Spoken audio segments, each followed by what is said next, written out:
Hi there, it's Allison Tibbs here. I just want to create a video today to talk to you about your target market. I get a lot of questions and a lot of feedback when I'm working with my clients about really identifying their target market or their ideal client or ideal customer. Now, one thing that I will say to you is that my approach to finding your right client sometimes is met with a little opposition.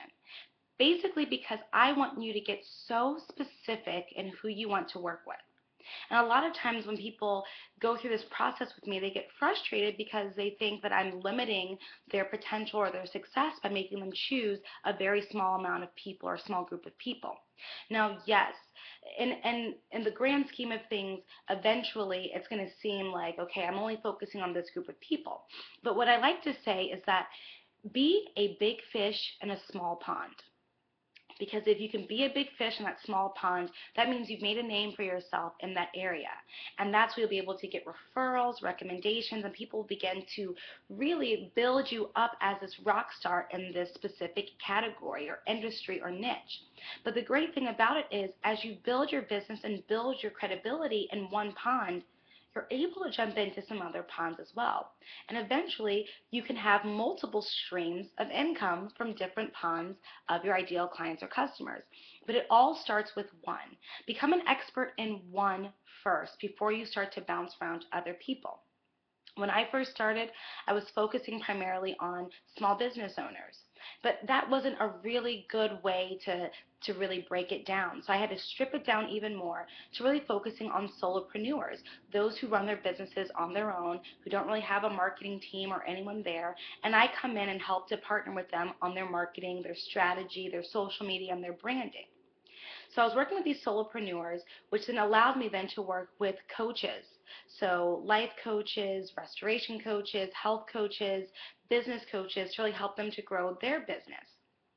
After I was able to really dominate in that industry, I began to dabble a little bit more into some other organizational type things. So I started working with nonprofits and churches, and then from there began to grow out. Now the core of my business is still the same, but it's addressing different people, different niches, different ponds, if you will. So I encourage you to think about your first pond that you really wanted to tap into, delve into. Think about that group, really work with them, build up your name in that area so that way you're able to grow and expand your reach.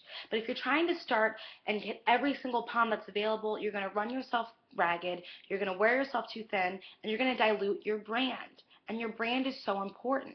So I encourage you, take some time and think about who it is that you truly want to work with. Based off of your expertise and your experience, who are the people who will benefit the most from your products, your services, or your offering? Once you figure out who those people are or what that group is, spend majority of your time, about 80% of your time, focusing on that group of people. Make sure that you're getting in front of those groups, making sure that you're getting, on social media, getting in front of them, making sure that you're networking with them, that you're connecting with them, that you're following up with them, and really build yourself to be a household name to that group of people. You'll be surprised if you can dominate that one area, the opportunities that will begin to grow because they're seeing the success in that area. People will begin to think, well, maybe she can help me, or maybe he can help me in this area. I may be a little bit different, but maybe we can find some ways to make it work.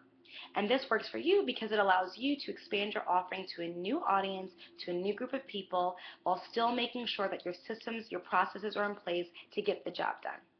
So hopefully this is somewhat helpful for you as you're trying to figure out how to identify your ideal target market or your ideal client or customer, and how to really move forward in that group first, and to eliminate some of the stress of trying to market to everybody.